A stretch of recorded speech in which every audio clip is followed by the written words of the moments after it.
बिस्मिल्लाहिर्रहमानिर्रहीम अस्सलाम वालेकुम रहमतुल्लाहि वबरकातुहू। इस स्टडी कर रहे हैं इंटरफिजिक्स और इंटरफिजिक्स में हमारे पास यूनिट 17 है। हमारे पास सेकंड ऑफ थर्मोडायनामिक्स, उसके एमसीक्यूज करेंगे और न्यूमेरिकल भी सॉल्व करेंगे। पहला एमसीक्यूज हमारे पास ये है कि आप फ्रिक्शन लेस हीट इंजन, ऐसा हीट इंजन जिसमें फ्रिक्शन नहीं है, यानी कि कोई लॉस नहीं हो रहा, पिस्टन मूव कर रहा है अप एंड डाउन, ऐसा होता नहीं है, लेकिन ये कंसिडर कर लें आप, कैन बी 100% इफिशियंट। फर्ज कर लें कोई एक हीट इंजन ऐसा है जो फ्रिक्शन लेस, में कोई फ्रिक्शन नहीं है और कर सकता है, कैन बी 100% एफिशिएंट है। ओनली कब, सिर्फ कब, only if it's exhaust temperature is कितना हो, यानी कि ये एक हीट इंजन है, एक एब्जॉर्ब टेम्परेचर कर रहा होता है Q1 के जरिए और Q2 के जरिए एग्जॉस्ट कर रहा होता है। ठीक है, तो Q1 और Q2 का क्या रिलेशन होना चाहिए कि वो 100% एफिशिएंट हो जाए।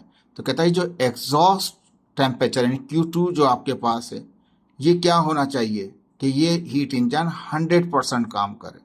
तो हमने एफिशिएंसी का फार्मूला लगा दिया, 1 माइनस यानी कि TC यानी कि एग्जॉस्ट टेम्परेचर, TH यानी कि एब्जॉर्ब टेम्परेचर इंटू 100%। अब TH की बात नहीं कर रहे, ये कह रहा है कि ये एग्जॉस्ट टेम्परेचर TC कितना होना चाहिए कि ये 100% एफिशिएंसी आ जाए। तो ये हम जानते हैं 100% एफिशिएंसी के लिए अगर एग्जॉस्ट टेम्परेचर हम क्या कर दें, एग्जॉस्ट हीट को जीरो कर दें, ये जो हीट यहाँ जा रही है इसको अगर हम जीरो कर दें तो क्या होगा, वो 100% हो जाएगा। हमने जीरो पुट कर दिया, तो जीरो को कोई भी रकम डिवाइड करेगी तो क्या हो जाएगा, जीरो आ जाएगा। 1 में जीरो गया 1, 1 में वन आ जाएगा, 1 में जीरो गया 1 आ गया, 1 को 100 से 100 ही आ जाएगा। यानी कि इसका मतलब ये कि ये जो एग्जॉस्ट टेम्परेचर है ये जीरो पुट करने के ऊपर क्या होगा, 100% एफिशिएंसी आएगी। अब दो ऑप्शन है जीरो वाले, एक 0 सेल्सियस है, एक केल्विन है। अब जाहिर बात है सेल्सियस को तो ले नहीं सकते क्योंकि उसमें ऐड करना पड़ेगा 273, तो वो तो फिर जाहिर बात है 273 आ जाएगा ऊपर, यानी कि जीरो तो नहीं आएगा। तो राइट आंसर इज द सी, आपका राइट आंसर होगा जो कि 100% एफिशिएंसी देगा 0 केल्विन पे, 0 सेल्सियस पे नहीं, 0 केल्विन के ऊपर। ठीक है, ये MCAT ECAT में भी सवाल आ सकता है आपका, ये आसान सा सवाल है। इन दो को तो क्लियर कर दिया। अब यहाँ पे चेक कर लीजिए ये ऑप्शंस क्या कहते हैं। Equal to its input temperature, यानी कि एग्जॉस्ट टेम्परेचर इतना ही हो जितना उसका इनपुट ले रहा है वो। अगर दोनों को सेम रखें, यानी कि ऑप्शन बी पे जाएं, जितना TH है इतना ही TC हो, तो यानी कि TC भी TH के बराबर, दोनों कैंसिल जाएंगे। जब क्रॉस में कैंसिल होते हैं यानी अपॉन में कैंसिल होते हैं तो 1 बचता है, 1 में से 1 गया तो 0 आ जाएगा, तो वो तो 0 हो जाएगा, वो एफिशिएंट ही नहीं होगा, 0% हो जाएगी। कभी भी हीट फ्लो नहीं होती जब सेम टेम्परेचर हो। तो ये ऑप्शन बी भी कैंसिल हो गया आपका। हाफ ऑफ इट्स इनपुट, यानी कि जितना ये है इसका आधा होना चाहिए वो, तो फिर भी आंसर कुछ आएगा नहीं, 100% नहीं आएगा। 100% तभी आएगा जब 0 पुट करेंगे, 0 सेल्सियस नहीं, 0 केल्विन। आसान सा सवाल था आपका, ये ECAT MCAT में भी आ सकता है भाई। सेकंड में कहता है कि अ रेफ्रिजरेटर, एक फ्रिज है हमारे पास, विथ इट्स डोर ओपन, इसका दरवाज़ा खुला है। जैसे घर में छोटे बच्चे होते हैं, घरों के अंदर क्या करते हैं, दरवाज़ा खोला, अपने मतलब की चीज़ ली और साइड में निकल गए। अब फर्ज किया कि दरवाज़ा खोल के चला गया बच्चा, तो क्या होगा, the temperature of the room, जो टेम्परेचर रूम का है आपका, बढ़ जाएगा, यानी कि गर्मी होनी शुरू हो जाएगी।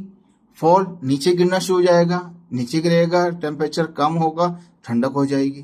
क्या कम होगा टेम्परेचर रूम का, रिमेन्स द सेम, या रूम का जो टेम्परेचर है वही रहेगा। कहता है बढ़ेगा या कम होगा, डिपेंड करेगा एरिया ऑफ द रूम पे। ठीक है, तो याद रख लीजिए इसका राइट आंसर ए है हमारे पास।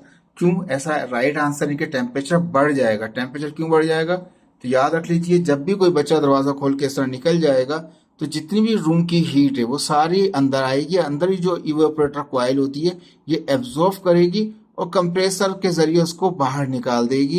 जो फ्रिज के पीछे एक जाली लगी होती है उसके जरिए रूम में वो फैलना शुरू हो जाएगी, हीट रूम में फैलेगी, हीट वही हीट वापस आ जाएगी यहाँ पे। तो ये एक साइक्लिक प्रोसेस चलता रहेगा, रूम की हीट को लेगा ये और बाहर निकालेगा, फिर रूम में फेंक देगा उसी हीट को। तो बार बार ये एक हीट का टेम्परेचर चलता रहेगा। नतीजा क्या होगा, रूम का टेम्परेचर रेज हो जाएगा, बढ़ जाएगा, यानी कि गर्म हो जाएगा। मैंने लिखा है because if the refrigerator door is opened then evaporator coil, evaporator coil कौन सी थी, जो अंदर लगी होती है, फ्रिज के अंदर होती है, of the refrigerator, back side की बात नहीं है, बैक साइड वाली कॉइल को हम कंडेंसर कॉइल कहते हैं। ठीक है, लेक्चर जाके चेक कर सकते हैं हम। If the refrigerator door is open, अगर डोर को ओपन कर दें तो इवेपोरेटर कॉइल जो है रेफ्रिजरेटर की एब्जॉर्ब कर लेगी, कॉइल एब्जॉर्ब करेगी हीट को ऑफ द रूम, रूम की हीट यहाँ आनी शुरू हो जाएगी, एंड कंप्रेसर, और वो कॉइल कहाँ भेज देगी, कंप्रेसर को। सेंड द सेम एब्जॉर्ब, जो हीट उसने एब्जॉर्ब की सारी हीट यहाँ भेज दी इसने, और to the condenser coil to release the heat, और कंडेंसर कॉइल क्या करेगा, वो रिलीज करेगा बाहर, कंप्रेसर उसको भेजेगा और वो रिलीज कर देगा हीट को। नतीजा क्या होगा, साइक्लिक प्रोसेस चलता रहेगा, और नतीजा क्या होगा, रूम का टेम्परेचर जो है वो बढ़ जाएगा। बढ़ने से मुराद ये, जैसे कि पहले अगर 20 था तो रूम का टेम्परेचर फिर आहिस्ता आहिस्ता 21 होगा, 23 होगा, 24 होगा, 30 हो जाएगा। नतीजा ये होगा कि ये कंप्रेसर भी आपका बस्ट कर सकता है, खराब हो सकता है। तो याद रख लीजिए, डोर को कभी भी ओपन ना छोड़ें उसके, ठीक है। तो right answer is the raise हो जाएगा, बढ़ जाएगा टेम्परेचर, ठीक है जी। इसके बाद क्वेश्चन नंबर 3 में आते हैं हम। कहता है विच device is not use in a diesel engine. अब हम जानते हैं पेट्रोल इंजन होता है, दूसरा डीजल इंजन होता है। तो कौन सी ऐसी चीज है इसके अंदर जो डीजल इंजन में इस्तेमाल नहीं होती। इनलेट वाल्व तो वो पेट्रोल में भी होता है, सॉरी आउटलेट वाल्व, तो आउटलेट वाल्व या इनलेट वाल्व जो होती हैं वो दोनों डीजल और पेट्रोल दोनों में ही होते हैं। तो आउटलेट वाल्व दोनों में ही मौजूद है, तो ये तो इस्तेमाल होता ही है डीजल इंजन के अंदर। बी पिस्टन, तो पिस्टन ज़्यादातर है पेट्रोल इंजन में भी होता है, डीजल में भी होता है। स्पार्क प्लग एक ऐसी चीज़ है जिसमें यहाँ दिखा रखा है, वो इस्तेमाल नहीं होता डीजल में। ये स्पार्क प्लग इस्तेमाल होता है पेट्रोल इंजन में। बाइक में लड़के जानते हैं, बाइक में लगा होता है प्लग ये हमारे पास। तो जो भी इंजन हमारे पास पेट्रोल पे वर्किंग कर रहे होंगे उसमें स्पार्क प्लग होता है। C is the right answer. Injector तो डीजल इंजन में होता है, जो स्प्रे कर रहा होता है डीजल का ऊपर से, ठीक है। तो राइट आंसर इज द सी, यानी कि स्पार्किंग प्लग जो है वो नहीं होता डीजल इंजन के अंदर। डीजल इंजन के अंदर स्पार्क प्लग की जगह इंजेक्टर होता है, फ्यूल इंजेक्टर होता है, ठीक है। क्वेश्चन नंबर 4 में आ जाते हैं। Which one of the following is irreversible process, यानी कि जाए वो इरिवर्सेबल प्रोसेस होता है जो वन डायरेक्शन में जाएगा, वापस नहीं आएगा, ठीक है। तो पहला कहता है slow compression of elastic spring. कोई स्प्रिंग है, इसको कंप्रेस करना शुरू कर दिया, आपको छोड़ेंगे वापस निकल जाएगा, तो वापस आ जाएगा, वो तो रिवर्सेबल प्रोसेस कहलाता है, यानी कि ये आंसर तो नहीं है इसका। बी कहता है इवोपरेशन हो रहा है किसके अंदर, एक सब्सटेंस का एक आइसोलेटेड हमारे पास एक वेसल है, उसके अंदर क्या होता है, अंदर इवोपरेशन हो रही है, बुखारात बन रहे हैं, थोड़ी बार ठंडा हो जाएगा, वापस आ जाएगा वहाँ पे वो। स्लो, यानी कि ये भी रिवर्स हो सकता है, वो भी रिवर्स हो सकता है। Slow compression of the gas को स्लो कंप्रेस करते जाएं, छोड़ेंगे वापस हो जाएगा, पावर छोड़ देगा, रिलीज करेगा, यानी कि रिवर्स हो सकते हैं तीनों के। चौथा कहता है केमिकल एक्सप्लोजन। अगर केमिकली कोई चीज़ ब्लास्ट कर जाए तो वो वापस अपनी जगह पे केमिकल नहीं आ सकता फटने के बाद। तो बुक ने भी आपको यही दिया हुआ है, जो एग्जाम्पल समझाई थी आपकी रिवर्सेबल प्रोसेस की, उसमें केमिकल एक्सप्लोजन दिया हुआ था। ये भी आपका ई कैट एम कैट का सवाल बन सकता है, याद रख लीजिएगा इसको, ठीक है। तो right answer is the D answer आपका। 5वें में कहता है according to the second law of thermodynamics, क्या सेकंड लॉ थर्मोडायनेमिक्स का 100% जो कन्वर्जन है हीट की इनटू मैकेनिकल वर्क में पॉसिबल है, या पॉसिबल है कब, जब आइडियल कंडीशंस हो, या नॉट पॉसिबल है। 3 पॉसिबल का दे रखे हैं, 1 नॉट पॉसिबल का दे रखा है। एक में कहता है एडियाबेटिक के जरिए पॉसिबल है, एक में कहता है आइडियल के जरिए, एक कहता है वैसे ही पॉसिबल है। नहीं जनाब, हीट को आप 100% क्या कहते हैं, वर्क में कन्वर्ट नहीं कर सकते। मैंने लिखा नॉट पॉसिबल, यहाँ लिखा all work can be converted into heat.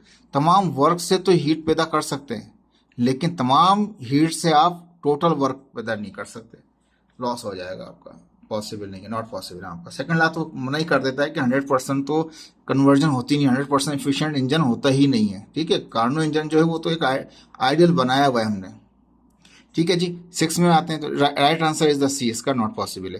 कहता है change in entropy is given by, ये फॉर्मूला आ गया, जो भी हीट आप उसमें से निकालते हैं हमारे पास, या जो भी हीट्स को सप्लाई करते हैं विद रिस्पेक्ट टू टाइम हमारे पास टेम्परेचर, तो डेल्टा क्यू अपॉन जो टी होता है उसको हम कहते हैं चेंज इन एंट्रोपी। एंट्रोपी क्या होता है, हीट के साथ साथ टेम्परेचर दोनों का जो रेशो है वो आता है किसके अंदर, चेंज इन एंट्रोपी में। चेंज का डेल्टा लगा हुआ है, यहाँ मल्टीप्लाई में है, यहाँ पे इंटरएनर्जी में, यहाँ वर्क के अंदर है। तो ज़्यादा वर्क में फार्मूला नहीं है, इंटरएनर्जी में नहीं है, हीट के साथ है, डेल्टा क्यू के साथ है, लेकिन मल्टीप्लाई में नहीं, डिवाइड के अंदर रेशो में आता है। ए इज द राइट आंसर, ठीक है। 7 में कहता है the net change in entropy of a system in a natural process natural process वो होते हैं जो इरिवर्सिबल होते हैं, जैसे थोड़ी देर पहले ऊपर हमने चेक किया था, वो वन डायरेक्शन होते हैं, सीधे जाते हैं, वापस रिटर्न नहीं होते। तो उसमें क्या होता है, दुनिया का ये नेचुरल जितने भी प्रोसेस हैं सब के अंदर एंट्रोपी जो नेट होता है वो पॉजिटिव होता है, वो बढ़ता रहता है, नेगेटिव नहीं होता। नेगेटिव तो रिवर्स जाना, कभी भी एंट्रोपी रिवर्स नहीं होती। एंट्रोपी जीरो से उसी केस में होती है जो रिवर्सेबल प्रोसेस होते हैं। दुनिया के अंदर रिवर्सेबल प्रोसेस होते ही नहीं है हमारे पास, ज्यादातर क्या होते हैं, इरिवर्सेबल प्रोसेस होते हैं। नेचुरल प्रोसेस जितने भी होते हैं सारे के सारे इरिवर्स होते हैं, वन डायरेक्शन होते हैं, सीधे आगे बढ़ते जाते हैं और एंट्रोपी को बढ़ाते जाते हैं हमारे पास। तो वो एंट्रोपी, नेट एंट्रोपी जो होती है नेचुरल प्रोसेसों की, वो क्या होती है, वो पॉजिटिव होती है। जीरो भी नहीं होती, नेगेटिव भी नहीं होती, जीरो भी नहीं होती है, इनफाइनाइट की तो बात ही नहीं कर रहे हम। ठीक है, right answer is the A. 8वें में कहता है यहाँ पे the efficiency of the diesel engine. Efficiency जो है डीजल इंजन की क्या होती है, ग्रेटर देन होती है पेट्रोल इंजन से। तो राइट यही आंसर होता है, हमेशा पेट्रोल से कंपेयर करेंगे एफिशिएंसी किसकी, डीजल इंजन की, तो पेट्रोल इंजन की एफिशिएंसी कम होती है, डीजल की ज़्यादा होती है। A is the right answer. कहता है लेस देन द पेट्रोल, तो जी ऐसा होता ही नहीं है, कम होती नहीं है, वो ज़्यादा होती है। इक्वल होती है, इक्वल भी नहीं होती ना, लेस होती है, बहुत है इफिशिएंसी वन, जी नहीं, तीनों आंसर ये नहीं है। राइट आंसर क्या होता है, वो ज़्यादा ही होती है, ग्रेटर होती है। ठीक है, ये मैंने नोट्स में भी समझाया, दोबारा भी समझा देता हूँ। Efficiency of a petrol engine is not more than 25 to 30%। Petrol engine की जो एफिशिएंसी होती है वो 25 से 30% के दरमियान में होती है। Because the friction in the piston, piston में फ्रिक्शन होती है, एंड अदर लॉसेज, और दूसरे लॉसेज भी और होते हैं। लेकिन जो मेजर फैक्टर है वो ये होता है, major important factor is low compression ratio होता है। मैंने लेक्चर में भी समझाया है कि जब वो कंप्रेस करता हुआ ऊपर जा रहा होता है तो पूरा कंप्रेस नहीं कर पा रहा होता पिस्टन को, कि पहले ही आग लग जाती है, जल जाता है वो। पेट्रोल इंजन में क्या होता है, वो पहले से ही बर्निंग हो जाते हैं, सही बात है, वो स्ट्रोक फौरन लो कंप्रेशन पे ही स्ट्रोक दे देता है, तो वो इतना पावरफुल नहीं होता। तो कहता है कि बिकॉज पेट्रोल इग्निटेड, जल जाता है, एट लोअर कंप्रेशन, ज्यादा कंप्रेस कर ही नहीं पाता, थोड़ा सा कंप्रेस करता है एकदम से बर्निंग हो जाती है। So more powerful stroke does not occur. तो पेट्रोल इंजन के अंदर एक बड़ा स्ट्रोक अकर होता ही नहीं है। अच्छा, डीजल में क्या होता है, उसकी एफिशिएंसी नजर भी आ रही, 25 से 30 तक है, ये 35 से 40 तक है। ये रेशो आपको परसेंटेज से नजर आ रहा है कि डीजल की एफिशिएंसी ज्यादा होती है, तो एफिशिएंसी ग्रेटर होती है डीजल की किससे, पेट्रोल मुताबिक। लेकिन दूसरा जो इंपॉर्टेंट फैक्टर ये होता है कि because friction in the piston and other losses, और दूसरे लॉस भी हो रहे होते हैं इसकी वजह से, ये 35 से 40 तक आता है। लॉसेस तो हैं पिस्टन के भी और उसके भी, लेकिन मेजर इंपॉर्टेंट फैक्टर क्या है, इज हायर कंप्रेशन रेशो, यानी कि ये ऊपर तक जाता है कंप्रेस करने के लिए, फिर जाके स्ट्रोक लगता है, तो स्ट्रोक इसका पावरफुल होता है। इसलिए हैवी गाड़ियों के अंदर डीजल की गाड़ियां बनाई जाती हैं हमारे पास, जो डीजल पे ऑपरेट हो रही होती हैं। 9 में आ जाए, second law of thermodynamics state that, क्या कहता है सेकेंड लॉ ऑफ थर्मोडायनामिक्स का, energy can not be converted. तो भाई साहब ये तो ऐसा होता ही नहीं है, वो तो कन्वर्ट हो रही होती है। क्या था, बी में कहता है entropy decrease over time, entropy decrease होती ही नहीं है भाई साहब, ये तो इस ध्यान से ही निकालते हैं, ये भी गलत है आपका। Heat flow from cold to hot, हाँ ये हम कह सकते थे इसको कि हीट को हम कोल्ड से हॉट की तरफ, लेकिन कुछ करना पड़ेगा तब, यानी कि खुद ब खुद ही नहीं होता, तो ये भी कैंसिल है, खुद ब खुद ही नहीं होता। एंट्रोपी इंक्रीज ओवर टाइम, ये मोर एक्यूरेट है, बेस्ट चॉइस आपका क्या होगा, एंट्रोपी बढ़ती जाती है वक्त के गुजरने के साथ साथ। तो दुनिया के गैलेक्सी में हर जगह पे यही हो रहा है, नेचुरल प्रोसेस में भी यही हो रहा है, एंट्रोपी बढ़ रही है ओवर टाइम। लेक्चर बनाए हैं वहां से आप देख सकते हैं, तो एंट्रोपी इंक्रीज होती है ओवर टाइम। ठीक है जी, इसके बाद 10 आ गया हमारे पास, the process violates the second law of thermodynamics. इनमें से कौन सा ऐसा प्रोसेस है जो वायलेशन कर देगा सेकेंड लॉ ऑफ थर्मोडायनेमिक्स की? क्या सेकेंड लॉ ऑफ थर्मोडायनेमिक्स में रेफ्रिजरेटर कूलिंग होती है? यस, वो तो टॉपिक बाकायदा हमने पढ़ा है, कूलिंग भी कराता है रेफ्रिजरेटर। हीट इंजन वर्किंग तो हमने पूरे चैप्टर में पढ़ा है, हीट इंजन की वर्किंग पढ़ी है, वो होती है इसके अंदर। गैस मिक्सिंग ये नहीं होता इसके अंदर। ठीक है, heat flowing from cold to hot, heat flow हो रही होती है कोल्ड से हॉट की तरफ भी हो रही होती है, क्यों हो रही होती है, जाहिर बात है उसके लिए एक्स्ट्रा एफर्ट कर रहे होते हैं। लेकिन मिक्सिंग ऑफ गैस यहाँ पास एक यूनिक चीज है जो नहीं हो रही होती। तो याद रखें, राइट आंसर इज द सी, सी इसका राइट आंसर है। यहाँ पर सी हमने लिखना भूल गए, अभी लिख देते हैं इसको सी। ठीक है जी, सी इज द राइट आंसर, सी इसका राइट आंसर है। ठीक है जी, अब आ जाते हैं न्यूमेरिकल की तरफ। ठीक है, कहता है एक कार्नो इंजन है, take 2000 joule of heat from the reservoir of from reservoir at 500 kelvin. कहता है एक रिजर्वायर है 500 के का मतलब वो है किलो नहीं है, ये केल्विन है। 500 केल्विन टेम्परेचर वाला रिजर्वायर है, उससे 2000 जाउल का वो हीट ले रहा है एक कार्नो इंजन। यानी कि कार्नो इंजन बीच में है और एक हॉट रिजर्वायर है जो कितना है 500 केल्विन का, किलो नहीं यहाँ पास, ये केल्विन है। ठीक है, केल्विन का क्या लिखा कहीं किलो समझे आप। 500 केल्विन का एक टेम्परेचर का एक हॉट रिजर्वायर है, उससे 2000 जाउल की वो हीट ले रहा है, Q1 ले रहा है हमारे पास। तो जो हीट ले रहा है वो Q1 है। जो टेम्परेचर आ रहा है डेट इज 500 500 केल्विन हमारे पास। डज सम वर्क, कुछ काम करता है, एंड डिस्कार्ड सम हीट, कुछ काम करता है कुछ हीट को रिजेक्ट कर देता है एट 350 केल्विन पे। जो दूसरा टेम्परेचर है वो कितना है 350 केल्विन, यानी कि 500 से केल्विन से 500 टेम्परेचर से आ रही है हीट किसके 350 केल्विन तक आ रही है। और जो हीट आ रही है इस टेम्परेचर वाले से वो 2000 जाउल की हीट आई थी, और इसने यहाँ पे रिजेक्ट कर दिया जो किसको टेम्परेचर को रिजेक्ट किया 350 केल्विन वाले टेम्परेचर को, हीट Q2 रिजेक्ट कर दी। ठीक है, how much heat is discarded, कितनी हीट ये तो एब्जॉर्ब हुई Q1, और ये कौन सी होगी डिस्कार्डेड हो जाएगी Q2 आपको मालूम करना होगा। ठीक है, पहला वाला जो है 2000 जाउल जो है वो हीट थी, 500 फर्स्ट टेम्परेचर था, 350 केल्विन सेकंड टेम्परेचर था। How much heat is discarded, discard वो होती है जो Q2 कहलाती है, बस मालूम करना है। How much work does the engine, जो वर्क है उसको W से जाहिर करेंगे हम। लास्ट में कहता है व्हाट इज द एफिशिएंसी, बताइए एफिशिएंसी यानी कि ईटा क्या होगा। ठीक है, अब ये ऑर्डर में तरतीब दे रखी है, लेकिन हमें इस तरतीब से हम मालूम नहीं कर सकते कि हम डायरेक्टली हम बोलें कि हम Q2 मालूम कर लें, तो Q2 एकदम से मालूम नहीं होगा हमारे पास। तो पहले हम जो टेम्परेचर रेंज दे रखी है उसकी वजह से हम इफिशियंसी मालूम कर सकते हैं। अभी थोड़ी देर पहले प्रॉब्लम सॉल्व कर रहे थे, उसमें दिखा रहे थे आपको। Eta is equal to, formula क्या होता है एफिशिएंसी का, eta is equal to 1 minus T2 upon T1। T2 कौन सा होता है कोल्ड रिजर्वायर होता है, T1 कौन सा होता है हॉट रिजर्वायर होता है। रिजर्वायर में भी कह सकते हैं, दूसरे अल्फाज में भी कह सकते हैं, जो जहाँ पे रिजेक्ट हो रही है हीट वो T2 है, जिसमें से हीट आ रही है वो T1 है, वो हायर है वो लोअर है, मल्टीप्लाई बाय 100। सबसे जो लोअर है वो 350 है, तो 350 पर आ गया। हायर T1 कितना है वो 500 है, 500 आ गया पास। ठीक है जी, तो अब क्या करेंगे हम, ईटा अपनी जगह माइनस वन अपनी जगह, डिवाइड करेंगे 350 को 500 से, तो कितना आएगा 0.7 आ जाएगा, बाकी मल्टीप्लाई बाय 100 अपनी जगह पर है। 1 में से माइनस करेंगे 0.7 को, तो कितना आएगा, ये वापस रिपीट कर दिया हमने यहाँ पे आ जाएगा ये 0.3 आ जाएगा। ठीक है, 0.3 आ जाएगा। जब 1 में से आप माइनस करेंगे 0.7 को, तो कितना आएगा 0.3 आ जाएगा, मल्टीप्लाई बाय 100 करें कितना आ जाएगा वो 30 आ जाएगा परसेंट। ये तो आ गई इफिशियंसी। ठीक है, ये तीसरे नंबर पे मालूम करना था एफिशिएंसी, वो हमने मालूम कर ली दोनों टेम्परेचरों के फर्क से। ठीक है जी, दोबारा दिखा देते हैं आपको यहाँ पे, आप देख लीजिए दोनों टेम्परेचर का जो डिफरेंस है उससे हमने एफिशिएंसी मालूम कर ली। ठीक है, दो टेम्परेचर का डिफरेंस है उससे एफिशिएंसी मालूम कर ली, ईटा आ गया। अब हम सेकंड स्टेज में जाएंगे। हम जानते हैं यहाँ पे वर्क बराबर होता है हमारे पास, एफिशिएंसी बराबर होता है work upon input heat absorb. Efficiency कितनी है 30%, 30 लिख दिया।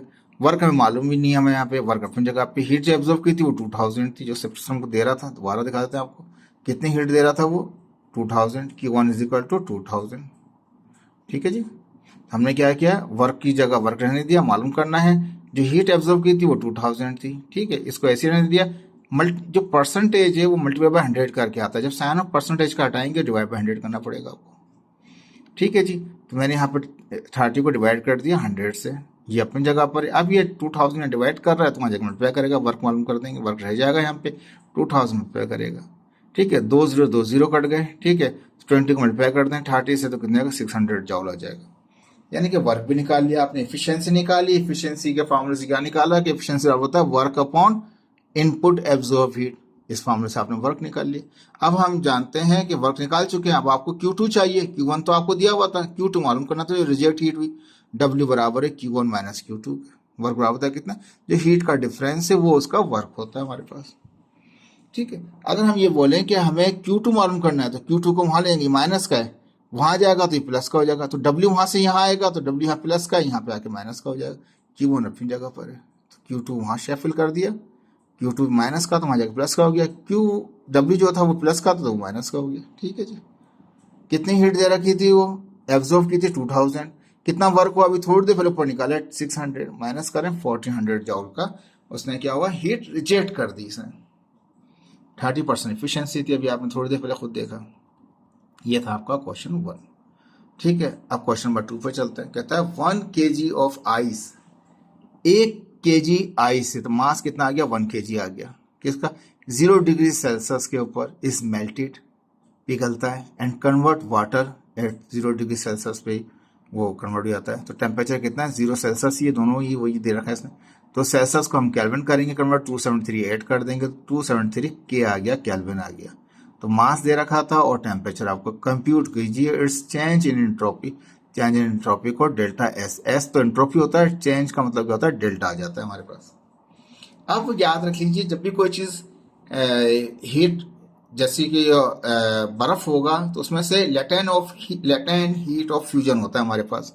जब भी हम बर्फ की बात करेंगे इसमें से हीट जो निकलेगी हमारे पास, latent heat of fusion of water कितना होता है, HF कहता है वो। और ये यहाँ नहीं दे रखा, लेकिन याद रख लें वो 3,34,000 यानी 334 के होता है। 300 लगा रखे ना, के भी लगाते हैं किलो। मैंने दो दो केस नहीं लगाया कि बच्चे समझेंगे के से के कैंसिल कर देंगे। ये केल्विन का है, वो मास की क्वांटिटी वाला था। तो 3.3 इंटू 10⁻1 2 3 4 5 10⁻5 हो जाएगा हमारे पास। यही फिक्स होती है वैल्यू, याद रख लीजिए 334,000 हमारे पास आ जाएगा। लेटेंट हीट ऑफ फ्यूजन ये गिवन नहीं है, अक्सर गिवन होती है, लेकिन याद रख लीजिए ये पहले भी एग्जाम्पल मैंने आपको कराया है हमारे पास, तो वहाँ से भी दे सकते हैं। यानी 3,34,000 हो जाएगा हमारे पास, ये जॉल पर केल्विन कहलाएगा हमारे पास। ठीक है, हमें मालूम करना है यहाँ पे चेंज इन एंट्रोपी। तो याद रख लीजिए, जब ये लेटेंट हीट ऑफ फ्यूजन है, अगर इसको मल्टीप्लाई करें मास से तो कन्वर्ट हो जाता है किसमें, वो हीट में कन्वर्ट हो जाता है हमारे पास। तो मास कितना था, 1 kg था हमारे पास, क्योंकि ये kg में रखा हुआ हमने। ठीक है, और ये लेटेंट हीट ऑफ फ्यूजन हमारे पास जो है वो हमारे पास कितनी, ये जो वैल्यूज दे रखी थी हमारे पास, हमने वो यहाँ रखा, मल्टीप्लाई करेंगे सेम हमारे पास क्या आ जाएगा, यही हीट आ जाएगी हमारे पास। ठीक है, क्या करना है, एंट्रोपी का फार्मूला क्या है कि डेल्टा क्यू यानी कि हीट जो है सप्लाई कर रहे हैं विद रिस्पेक्ट टू टेम्परेचर के साथ। हमारे पास टेम्परेचर कितना था, वो 273 केल्विन था। हीट कितनी हमारे पास थी, वो 33 और 4। ठीक है जी, तो हमने क्या किया है, ये जो भी हीट आई थी उसको ऊपर रखा, और जो टेम्परेचर था केल्विन में था 273 उसको नीचे रखा और डिवाइड किया, तो ये आ गया 1223 जॉल पर केल्विन, किलो नहीं है। ठीक है ना, मैं दोबारा क्लियर कर देता हूँ आपको। लेटेंट हीट ऑफ फ्यूजन, जो बर्फ है उसमें से पिघल के पानी बनेगा, तो जो हीट रिलीज होगी वो 3,34,000 जॉल पर केल्विन है, किलो नहीं है। मैं बार बार रिपीट कर रहा हूँ ताकि गलती नहीं हो बच्चों से। तो हीट बनाते हैं इसी फार्मूले से, कंडीशन से क्या करते हैं हम, इसी को मल्टीप्लाई करें उसके मास से, तो वो हीट निकल आती है उसकी। डेल्टा की बराबर आ गया mass into latent heat of fusion आ गया आपका। मास उसका 1 kg था, तो मल्टीप्लाई किया सिंपल, हमने इसको इस्तेमाल कर लिया। यही हीट और टेम्परेचर को डिवाइड किया हमने, तो क्या हो गया हमारे पास, वो चेंज इन एंट्रोपी आ गया। बर्फ में जितनी चेंज हुई वो थी हमारे पास कितनी, 1223 जॉल पर केल्विन की चेंजिंग हुई उसके अंदर, एंट्रोपी में डिसऑर्डरनेस पैदा हुई उसके अंदर। ठीक है जी, अब आते हैं तीसरे सवाल की तरफ। In a high pressure steam turbine engine, कहता है एक हाई प्रेशर टरबाइन स्टीम हमारे पास, एक इंजन हमारे पास है। स्टीम इज हीटेड, स्टीम जो हीटअप हुई होती है कितनी होती है, वो 600 डिग्री सेंटीग्रेड पे हीट होके आ रही होती है हॉट रिजर्वायर से। And exhaust at 90 degree Celsius, वो 600 सेल्सियस से आ रही होती है और 90 सेल्सियस तक जा रही होती है, यानी कि हीट यहाँ जा रही थी। बीच में एक टरबाइन, स्टीम टरबाइन हमने लगा रखी है यहाँ पे। ठीक है, तो दो रिजर्वायर्स हैं, डिफरेंट इन टेम्परेचर हैं, तो वही टरबाइन इंजन वर्क करेगा हमारे पास।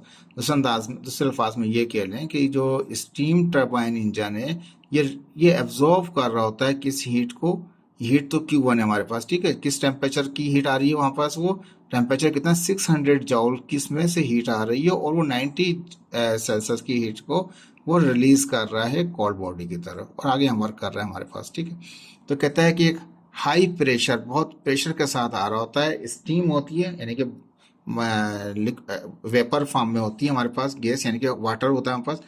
टर्बाइन इंजन हमारे पास होता है, स्टीम इज हीटेड जो 600 सेल्सियस पे टेम्परेचर पे हीट होकर आ रही होती है, एग्जॉस्ट हो रही होती है, जा रही होती है 90 की तरफ, ठीक है। तो डिफरेंस इन टेम्परेचर आ गया। What is the highest possible efficiency, बताइए पॉसिबल इफिशिएंसी क्या होगी फॉर हीट इंजन की that operate between two temperature, दो टेम्परेचरों के दरमियान में जो स्टीम इंजन वर्क कर रहा है, तो बताइए इसकी इफिशिएंसी कितनी होगी। तो हम जानते हैं ये ज्यादा है, ये कम है टेम्परेचर। तो वो 600 था, उसमें हमने ऐड कर दिया 273 ताकि वो केल्विन में हो गया, तो 873 हो गया। वो 90 सेल्सियस था, उसमें ऐड कर दिया 273, तो वो 363 केल्विन हो गया।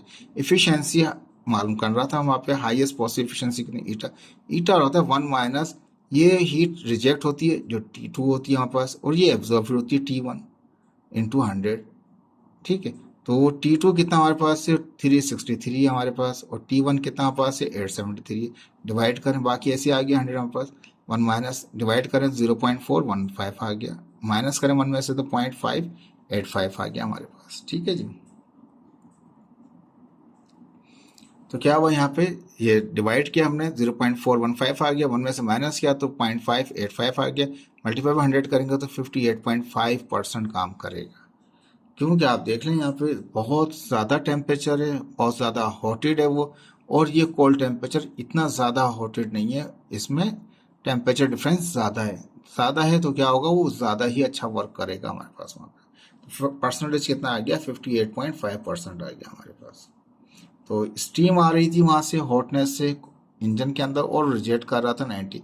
सिंपल फार्मूला लगा रहे हैं हम, टेम्परेचर से भी बना सकते हैं इस फार्मूले को, हीट से भी बना सकते हैं हम, ठीक है, जैसे Q1 Q2 से बनाते हैं हम, ठीक है। अब यहाँ पे आ गया क्वेश्चन नंबर 4 आ गया, देखिए समझ लीजिए पहले इसको। एक हमारे पास मैनचेस्टर की एक लेक है, मैंने समझाने के लिए बना रखा है यहाँ पे। एक उसका बॉटम है और एक उसकी पानी की सरफेस है, ये वाटर है पूरा भरा हुआ है, ऊपर सरफेस है, ठीक है। तो कहता है ऊपर का सरफेस का जो टेम्परेचर है वो 20 सेल्सियस है, और बॉटम का आपको मालूम करना है कि बॉटम का क्या होगा, ठीक है। वो आप निकाल लेंगे बाद में, लेकिन इन दोनों के दरमियान में जो डिफरेंस है वो कितना है, वो 5 का डिग्री का फर्क है। तो अंडरस्टूड है, आप जानते हैं ये ऊपर 20 है और उनके दरमियान डिफरेंस 5 का है, तो ये 15 का होना चाहिए। 20 में से 5 माइनस कर दूंगा तो 15 आ जाएगा, तो वो TB आ जाएगा, यानी कि बॉटम, B बॉटम, और S four surface temperature, surface water का सरफेस टेम्परेचर 20 है, और बॉटम का नहीं पता हमें इस वक्त, वो दिया हुआ भी नहीं है, 5 का फर्क है इन दोनों के में। तो 7 20 में से 5 निकालूंगा तो 15 आ जाएगा हमारे पास, लेकिन जो भी सेल्सियस है उसका हम केल्विन करते हैं, याद होगा आपको। अब देखें सवाल में क्या कहता है temperature difference between the surface water का and the bottom water, bottom वाले वाटर का, in a Manchester lake might be 5 Celsius. कहता है कि हो सकता है सरफेस, पानी के सरफेस का, पानी के बॉटम का जो टेम्परेचर का डिफरेंस है वो 5 डिग्री हो। एज्यूम फर्स्ट कर लें सरफेस वाटर भी 20, फर्स्ट कर लें सरफेस का जो वाटर का टेम्परेचर है वो 20 है, ठीक है। अभी ये नहीं दिया हुआ आपको, डिफरेंस से दे रहा है, ठीक है। तो वो निकाल लेंगे दूसरा एंड, ठीक है। वो कम होगा, ठंडा होगा, ऊपर गर्म होगा, नीचे ठंडा होगा। What highest efficiency a steam engine could have, अगर फर्स्ट कर लें कोई स्टीम इंजन रख लेते हैं यहाँ बीच के अंदर, मैं तो नहीं रखा, समझ लीजिए कि एक इंजन रखा, could have if it operate between two temperature, अगर ऐसे दो टेम्परेचर के दरमियान में जिसमें सरफेस के ऊपर पानी की 20 हो, बॉटम का हमें नहीं पता, उनका डिफरेंस 5 हो, और बीच में एक स्टीम इंजन रख रखा हमने, तो बताइए उसकी इफिशियंसी कितनी होगी, ईटा मालूम कर रहा है। तो मैंने कह दिया let surface water surface temperature TS, water का सरफेस टेम्परेचर जो है वो TS है, वो दिया हुआ है आपको 20, तो मैं 20 रख दिया, प्लस करें 20 केल्विन हो गया, 293 केल्विन हो गया। एंड वाटर्स बॉटम टेम्परेचर भी TB, जो वाटर का जो बॉटम का टेम्परेचर वो TB है अकॉर्डिंग गिवन कंडीशन। क्या कहा था, डिफरेंस बिटवीन टू, यानी कि बिटवीन सरफेस एंड बॉटम कितना था, 5 था, तो वही लिखा मैंने given condition, temperature difference between surface and bottom is 5 Celsius, लिखा होता ना कि उनका डिफरेंस कितना 5 था हमारे पास। तो TS ज्यादा है वो कम होगा, तो TS में से माइनस कर दें, बॉटम वाला is equal to 15 is equal to 5, यानी डिफरेंस 5 था हमारे पास। जब सरफेस के ऊपर गर्म होगा, नीचे आते जाएंगे ऐसा तो ठंडा होता जाएगा। तो TS कितना सरफेस का 20 था, TB मालूम करना है आपको, 5 उनका दोनों के दरमियान का फर्क था, डिफरेंस था उनका। ठीक है जी। तो ये यहाँ से 20 वहाँ चला जाएगा, तो वो माइनस का, यहाँ प्लस का तो वहाँ जाके माइनस का हो जाएगा हमारे पास। ठीक है, माइनस का हो गया। ये खुद टी भी माइनस का ही यहाँ पर है, वो 20 वहाँ जाके माइनस का हो गया। तो 5 में से 20 गया तो माइनस का 15, माइनस से माइनस कैंसिल हो गया, क्या हो गया 15 सेल्सियस था, ये सेल्सियस में था सारा।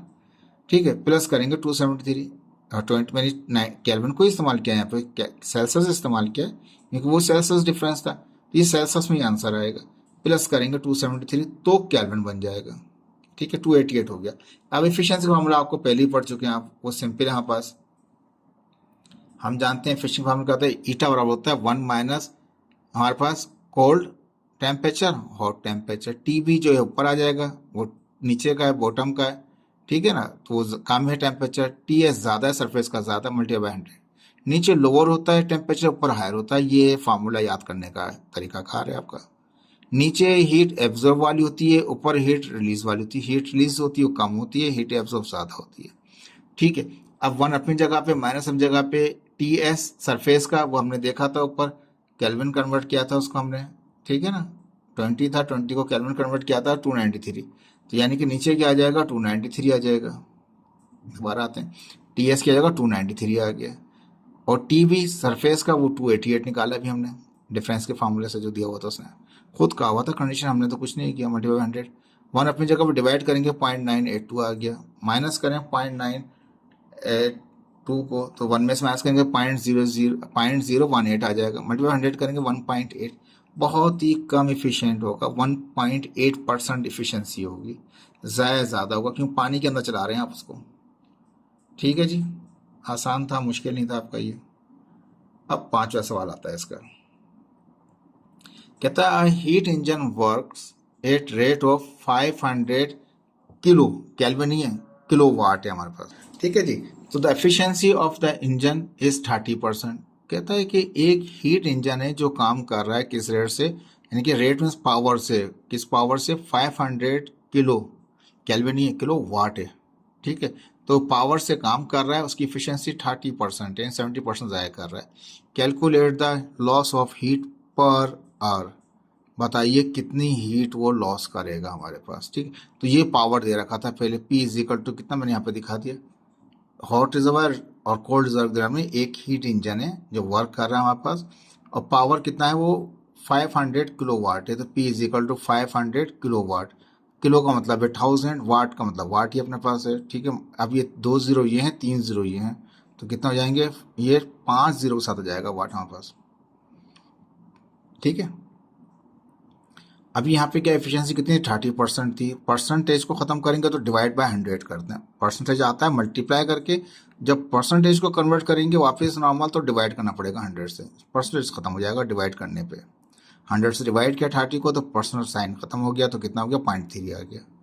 ठीक है, उसने कहा था calculate the loss of heat, ये जो मालूम करें जो हीट लॉस हो रही है, एब्जॉर्ब तो Q1 थी, लॉस कौन सी है, वो Q2 है। ठीक है, तो बताइए उसका कितनी हीट वो लॉस करेगा, यानी Q2 बताइए क्या होगी उसकी, पर आवर 1 घंटे के अंदर कितनी करेगा। देखें, आपको कैलकुलेट करना है लॉस ऑफ हीट, Q2 मालूम करना है, लॉस Q2 है, एब्जॉर्ब जो है Q1 है, Q2 मालूम करना है पर आवर 1 घंटे में। अगर ऐसा इंजन जो 500 किलोवाट का हो और 30% इफिशियंसी पे काम कर रहा हो, तो 1 घंटे में कितनी हीट लॉस करेगा। वह टाइम कितना आ गया, 1 आवर आ गया। ठीक है, पर आवर का हम यहीं से निकाल दिया, हमने बिल्कुल इससे सवाल से निकाल दिया। हीट लॉस तो Q2 हो गया, लॉस हीट को Q2 कहते हैं। ठीक है, पर आवर टाइम कितना, 1 घंटा, 1 घंटे में 3600 सेकेंड होते हैं, 3600 सेकेंड आ गया हमारे पास। ठीक है, अब जाहिर बात है ये आपको हीट लॉस मालूम करना है, वर्क भी नहीं मालूम आपको, Q1 भी नहीं मालूम आपको, लेकिन हम जानते हैं वर्क को निकाल सकते हैं पावर के फार्मूले से। 9th में भी आपने पढ़ा, मैट्रिक में भी पढ़ा, फर्स्ट ईयर में भी पढ़ा, अभी भी आ गया। पावर बराबर है rate of change of work, यानी वर्क डिवाइड बाय टाइम। ठीक है जी, अब मुझे वर्क मालूम करना है तो पावर टी यहाँ डिवाइड कर रहा है, टी वहाँ जाकर मल्टीप्लाई कर देगा, बराबर है PT के, हमारे पास PTI नहीं है, PT है। ठीक है, तो P कितना हमारे पास है, वो 5 और 5 जीरोस के साथ था हमारे पास था। ठीक है, कन्वर्ट किया हुआ था हमने इसको। टाइम को इतना, वो 3600 था, 36 3600 सेकेंड था, ठीक है। मल्टीप्लाई करेंगे 1.8 टेंस टू पावर 9 हो जाएगा। देखें 2 0 ये रहे, 5 ये रहे, ठीक है। फिर ये मल्टीप्लाई करेगा तो वो ज़्यादा आएगा, लेकिन दोनों को मल्टीप्लाई करने कैलकुलेटर से 1.8 टेंस पावर 9 जॉउल आ गया हमारे पास। अब हम चले जाते हैं फार्मूले के अंदर। अब दो फार्मूले हमारे पास हैं इसके लिए। आसान फार्मूला है eta is equal to work upon यानी कि आउटपुट अपॉन इनपुट। एफिशिएंसी बराबर होता है रेशियो किसका, आउटपुट अपॉन इनपुट। आउटपुट क्या है, वो वर्क है आपके पास। इनपुट क्या आपके पास, वो हीट एब्जॉर्ब थी, Q1 थी हमारे पास, ठीक है। Q1 मालूम करना है तो Q1 वहां चले जाएगा क्रॉस में, ईटा नीचे आ जाएगा, तो मैंने क्रॉस में मल्टीप्लाई कर दिया, ईटा नीचे ले आया, Q1 को वहां ले गया, ठीक है जी। वर्क अभी निकाला आपने 1.8 टेंस पावर 9 आ गया। ईटा कितनी एफिशिएंसी थी, एफिशिएंसी आपने पहले देखा था 0.3 की एफिशिएंसी से वर्क कर रहा था, वो 30% था, 0.3 आया हुआ था। तो हम क्या करेंगे यहाँ पे ईटा की जगह, ठीक है, यानी कि क्रॉस मल्टीप्लाई कर रहा था, वहां चला गया था, ईटा नीचे आ गया, तो ईटा कितना 0.3 है, 1.8 टेंस पावर 9 जो कि वर्क था, उसको डिवाइड किया एफिशिएंसी से 0.3 से, तो कितना आ गया 6 इंटू टेंस पावर 9 आ गया जॉउल। Q1 भी आ गया, Q1 भी आ गया और W भी आपके पास आ गया। फार्मूला सिंपल सा फार्मूला, वर्क बराबर होता है heat absorb minus heat reject, Q1 minus Q2, ठीक है जी। हमने क्या किया, हमें मालूम करना है Q2, तो Q2 को वहां ले जाएं, वर्क को यहाँ लेकर जाएं। Q2 यहाँ माइनस का था, वहां जाके ये प्लस का हो जाएगा। Q1 अपनी जगह पे, ये W प्लस का था तो वहां जाके माइनस का हो जाएगा। सिंपल सा रीअरेंज किया है मैंने, माइनस का Q2 था, वहां गया तो प्लस का हो गया, ये प्लस का था, ये माइनस का हो गया। Q1 कितना हमारे पास है, अभी निकाला 6 टेंस पावर माइनस 9 है, माइनस वर्क थोड़ी देर पहले निकाला था हमने यहाँ पे 1.8 टेंस पावर 9 है हमारे पास, तो वहां पे हमने यहाँ पे भी कर देंगे 1.8 टेंस पावर 9, ठीक है। थोड़ा सा तो ये क्या हमारे पास था, ये Q हमने लिखा 6 टेंस पावर 9 था, माइनस वर्क 1.8 टेंस पावर 9 है। टेंस पावर 9 टेंस पावर 9 को कॉमन निकालते हैं तो 6 अंदर आ जाएगा, माइनस अपनी जगह पे 1.8 अपनी जगह पे। टेंस पावर 9 को कॉमन निकालते हैं तो 6 अपनी जगह पे, माइनस का माइनस 1.8। हम क्या करेंगे, 6 को हम यहाँ पे माइनस कर देंगे, 6 में से माइनस कर देंगे 1.8 को, तो 4.2 आ जाएगा टेंस पावर 9 जॉउल। ये हीट वो रिजेक्ट करेगा, ठीक है जी। आसान था, मुश्किल नहीं था आपके पास, लेकिन थोड़ा सा डेटा बढ़ गया आपके पास। उसने ये कहा आपको, ठीक है, उसने ये कहा कि अगर ये ऐसा हीट इंजन जो कि 500 किलोवाट का पावर का हो, ठीक है, 30% एफिशिएंसी पे हो, तो बताइए कितनी हीट रिजेक्ट करेगा। तो इनपुट भी नहीं पता, वर्क भी हमें नहीं, वर्क हमें नहीं पता, पावर पता है, वर्क नहीं पता। पावर से वर्क निकालेंगे, वर्क से हम Q1 निकालेंगे, जब Q1 और वर्क निकालेंगे फिर हम Q2 निकालेंगे, ठीक है। तो ये इसमें 5वें सवाल में इस तरह से था, ठीक है जी। अब 6 में चलते हैं। कहता है a heat engine perform work, एक हीट इंजन काम करता है, वर्क करता है हमारे पास कितना 0.4166 वाट का, यानी कि पावर है, वाट का मतलब पावर है। वर्क हालांकि यहाँ लिख रहा है परफॉर्म वर्क कर रहा है, ऑफ कितना, इतने वाट का। तो याद रख लीजिए वर्क का यूनिट जाउल होता है हमारे पास, ठीक है, और वाट यूनिट होता है पावर का। तो P इज इक्वल टू 0.4166 वाट, ठीक है। यहाँ मैंने पिक्चर में दिखा दिया, यहाँ पे वर्क कर रहा है, यानी पावर जो है इसका कितने पावर वर्क कर रहा है, वो 0.4166 वाट के ऊपर। एक हीट इंजन है, इतने वाट का काम कर रहा है इन 1 आवर, टाइम कितना आ गया 1 घंटा, 3600 सेकेंड हो गया। एंड रिजेक्ट 4500 जो रिजेक्ट, पहले रिजेक्ट मालूम कर रहा था, अब रिजेक्ट हीट दे रखा है 4500 जॉउल की, ठीक है, ऑफ हीट सिंक कर रहा है, सिंक भी कहते हैं सपोर्ट को। व्हाट इज द एफिशिएंसी, ईटा मालूम कीजिए क्या होगा। Q2 दे रहा है आपको, पावर दे रहा है आपको, ठीक है। हम जानते हैं पावर और टाइम मिला हो तो वर्क निकाल सकते हैं, ठीक है। गिवन कंडीशन पर हमने क्या किया, पावर बराबर है वर्क अपॉन टाइम के। अगर हमें वर्क मालूम करना है तो पावर यहाँ टी यहाँ डिवाइड कर मल्टीप्लाई कर देगा, work is equal to PT, ठीक है। दोबारा नहीं बोलूंगा मैं, वरना फौज आ जाएगी भाई साहब। W अपनी जगह पे, P कितना हमारे पास से पावर वो दे रखा था 0.4166 वाट था, तो 0.4166 वाट था। टाइम 1 घंटा था, 1 घंटा 3600 सेकेंड होता है, मल्टीप्लाई करें 1499.16 जॉउल आ गया वर्क। जवाब नहीं आया, उसने एफिशिएंसी मालूम करना है हमसे। वर्क आ गया है तो हम Q2 हमें दिया हुआ, Q1 नहीं पता, वर्क निकाल लिया आपने। अब हम जानते हैं वर्क बराबर होता है Q1 माइनस Q2, यानी कि heat absorb minus heat reject. ठीक है, अब हमने यहाँ पे वर्क की जगह वर्क की वैल्यू रख दी यहाँ पे 1499.76। हीट जो रिलीज की थी उसने रिजेक्ट की थी 4500 की थी। सिंपल सी बात है, इस वाले माइनस वाले Q2 को वहाँ ले जाएंगे, प्लस का हो जाएगा वहाँ जाके Q1 अपनी जगह पे। ठीक है, ये माइनस का तो वहाँ जाके प्लस का हो गया, दोनों को जमा कर लें उसको, तो कितना आ गया 5999.76 जॉल। आंसर नहीं है, आंसर पूछ रहा था एफिशिएंसी कितनी होगी।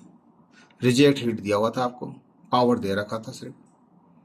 ठीक है, एफिशिएंसी का फॉर्मूला क्या है, eta is equal to 1 minus, वहाँ T2 अपॉन T1 था, यहाँ पे heat reject upon heat absorb.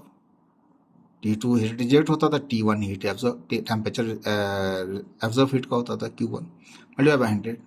ईटा अपनी जगह पे, 1 अपनी जगह पे, Q2 कितना आपके पास है वो नीचे आ गया हमें 5999, यानी कि 5999.76। ठीक है, Q1 वो रिजेक्ट हुई थी, पहले बताया था उसने 4500 का था मल्टीप्लाई 100।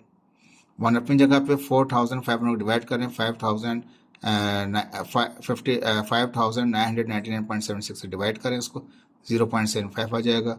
ये अपनी जगह पे रहा, माइनस करेंगे 0.25 आ जाएगा हमारे पास। जब मल्टीप्लाई बाय 0.25 को मल्टीप्लाई करेंगे 100 से तो कितना जाएगा 25% एफिशिएंसी होगी।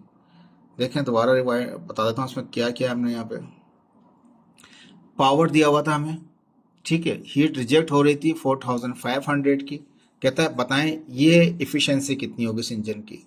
तो जाहिर बात है पावर दे रखा है तो पहले वर्क मालूम करेंगे, जब वर्क निकलेगा तो Q1 मालूम करेंगे, Q1 निकल जाएगा तो फिर Q1 और Q2 के फॉर्मूले से हम एफिशिएंसी मालूम कर लेंगे।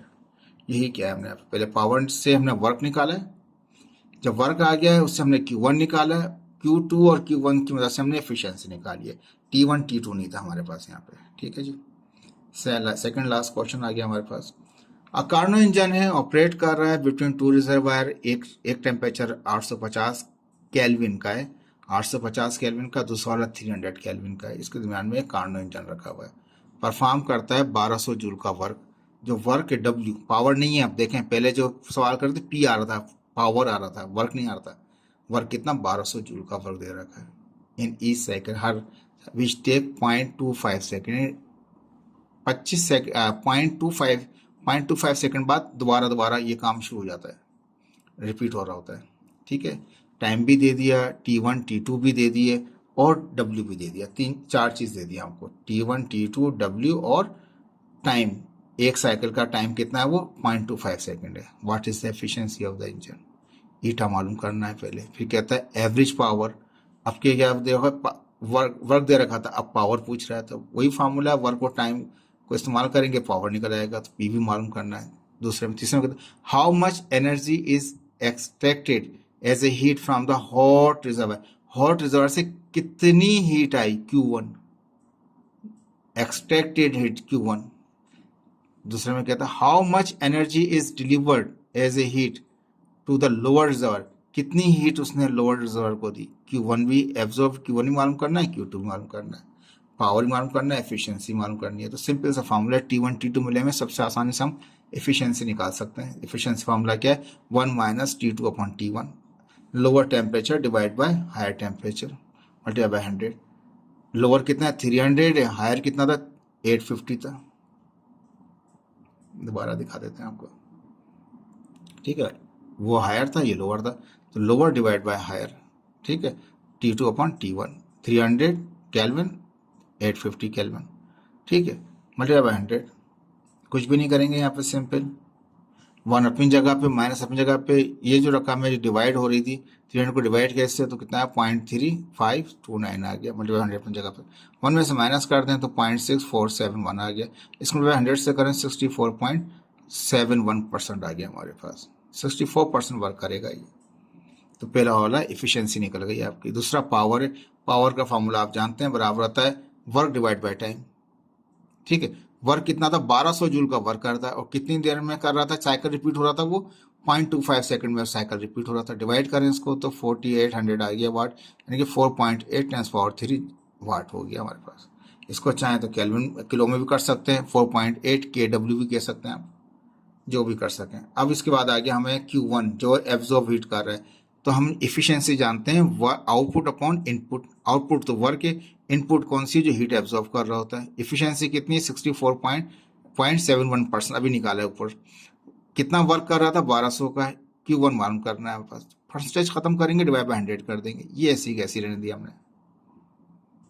ठीक है, जैसे हमने 100 से डिवाइड किया तो 0.6471 आ गया, 1200 अपनी जगह Q1 में जाए, क्रॉस मल्टीप्लाई कर देंगे, Q1 वहाँ चला जाएगा, ये यहाँ आ जाएगा, वो रकम नीचे आ गई, 1200 ऊपर है, Q1 वहाँ चला गया। 1200 को डिवाइड किया 0.6471 से तो कितना आ गया 1854.42 जूल आ गया आपके पास। अब Q2 निकालना बहुत ही आसान है आपके पास। हम जानते हैं वर्क बराबर होता है heat absorb minus heat reject. अब हीट रिजेक्ट मालूम करना है तो ये माइनस का है Q2, तो Q2 वहाँ जाएगा तो प्लस का हो जाएगा। ये W प्लस का है तो ये माइनस का हो जाएगा। रिशेप फिल कर दिया हमने उसको, वहाँ से उसको वहाँ से कर दिया। Q2 is equal to Q1 minus work आ गया। Q1 कितना हमारे पास अभी निकाला है 1854.42 हमारे पास। कितना वर्क कर रहा था पहले दे रहा, सवाल में गिवन दे रखा था 1200 का था, माइनस करें 654.42 जूल का उसने वर्क किया। दोबारा बताता हूँ क्या सवाल था। कहता है कि एक टेम्परेचर 850 का था, दूसरा वाला 300 के का था, हमारे पास 1200 का वर्क कर रहा था हमारे पास। सिंपल है। उसने कहा बताइए एफिशिएंसी कितनी, दोनों टेम्परेचर का डिफरेंस से हम निकाल सकते हैं एफिशिएंसी, वो फॉर्मूले से आसानी से निकाल लिया हमने। ठीक है जी, एफिशिएंसी निकल गया हमारे पास। हम जानते हैं दूसरा हमें पावर निकालना था, तो वाट भी मिला हुआ है और टाइम भी मिला हुआ है 0.25 सेकंड, तो ये पावर और टाइम के फॉर्मूले से पावर निकल जाएगा हमारे पास आसानी के साथ। और इफिशिएंसी और वर्क का फॉर्मूला इस्तेमाल करके इनपुट निकाल लेंगे। जब इनपुट आ जाएगा तो इफिशिएंसी और सॉरी, फिर जब इनपुट आ जाएगा तो इनपुट और ये वर्क के फॉर्मूले से हम क्या करेंगे Q2 मालूम कर सकते हैं।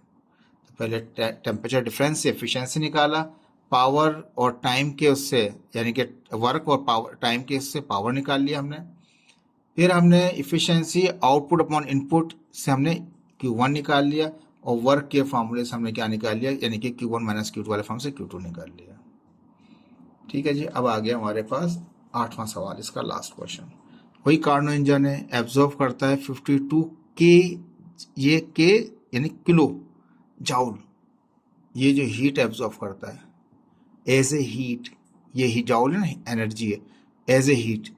ये कार्नो इंजन है, Q1 कितना ले रहा है 52 के जाउल है, तो Q1 इज इक्वल 52 के जाउल है, तो यानी के का मतलब है 1000, 52 को मल्टीप्लाई करें 1000 से तो 5.2 10⁴ जाउल आ गया हमारे पास। एंड एग्जॉस्ट कितना कर रहा है 36 के जाउल का, यानी कि जो रिजेक्ट कर रहा है वो 36 के जाउल की हीट को रिजेक्ट कर रहा है। Q2 आ गया 36 के जाउल, तो के हटाएगा 1000 हो जाएगा हमारे पास, मल्टीप्लाई करेंगे तो 6.6 10⁴ जाउल आ गया। इन ईच साइकिल, हर साइकिल के अंदर इतनी हीट यहाँ से लेगा, इतनी हीट रिजेक्ट कर दे। कैलकुलेट द एफिशिएंसी, ईटा मालूम कीजिए। वर्क पर साइकिल इन किलोवाट में, किलो जॉल में बताइए, वर्क बताइए कितना आएगा। ठीक है जी, एफिशिएंसी का फॉर्मूला हम जानते हैं, जब टेम्परेचर मिला हुआ हो तब भी हम निकाल सकते हैं। ठीक है जी, टेम्परेचर नहीं हो, हीट गिवन हो तब भी निकाल सकते हैं। ठीक है, ये थोड़ा सा इसको आहिस्ता आहिस्ता करते हैं। ठीक है जी, अब हम जानते हैं कि हमें टेम्परेचर नहीं दिया हुआ, हमें हीट दे रखी है, Q1 Q2 दे रखा है। एफिशिएंसी फार्मूला हम जानते हैं, एफिशिएंसी का फार्मूला क्या होता है हमारे पास, एफिशिएंसी होता है 1 minus Q2 upon Q1। Reject heat को डिवाइड करें किससे, इनपुट हीट से, मल्टीप्लाई बाय 100 कर दें। 1 अपनी जगह पे कितनी हीट रिजेक्ट की Q2, वो 3.6 10⁴ है। कितनी एब्जॉर्ब की 5.2, 52 किया था ना, 5.2 10⁴ आ गया, 10⁴ से 10⁴ कैंसिल हो गया, यानी कि 1 अपनी जगह रहेगा, 3.6 को डिवाइड कर दें 5.2 से,